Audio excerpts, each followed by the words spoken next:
Hey guys, kamusta kayo? Nandito na naman ako para sa panibagong kwento. So pag-uusapan natin ngayon ay ang childhood libangan experience. Kaya bago tayo magsimula, like, comment, share, subscribe. Nung mga bata pa tayo, hindi pa natin alam yung salitang problema. Yung tipong ang nasa isip lang natin ay puro lang laro. Takbo dito, takbo doon, at pag uwi mo, hinihintay ka na ng nanay mo na may dalang hanger kasi papaluin ka dahil amoy kapawis at napakadugyot mo. At punta na tayo sa larong kabataan. So tara, magsimula na tayo. Siyempre, una na dyan yung tagu-taguan. Siguro alam naman natin lahat kung paano ito laruin ang tagu-taguan. Sa larong tagu-taguan, kailangan ng maglalaro na 4 o mas mahigit pa. Para malaman kung sino yung taya, magmamaiba taya kayo. At kung sino nag-iba, siya yung magiging taya. O diba, basic lang.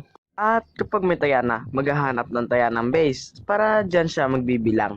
At kapag nakakita na ang taya ng base, magbibilang na siya at habang kayo naman ay magtatago. Yung iba nagtatago sa taas ng puno, sa madamuhan at sa likod ng pader. At kung sino ang naunang nataya ng taya, ay siya naman ang magiging taya sa sunod na laro. At bukod sa tagu-taguan, madalas namin laruin on ang tumbang preso. Uy mga pre, tara laro tayo ng tumbang preso. Sige, mukhang masaya na, basta ikaw yung magiging taya. Ba't ako? Ikaw kasi nagyaya kaya ikaw magiging taya. Sige na, minsan na nga lang to Vic Ay, sige na nga lang, tara na maglaro na tayo. At para malaman kung sino yung taya, kung sino ang hindi makapagtaya ng latas, siya yung magiging taya.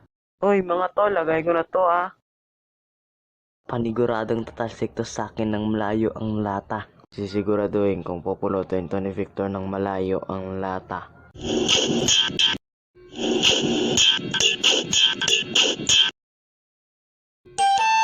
So, ayun lang guys. Sana nagustuhan nyo kahit may lang. At kung gusto nyo ng part 2, mag-comment lang kayo. At don't forget to like, share, at subscribe. See you sa next video. Either way, advance Happy New Year sa inyo guys. Bye-bye!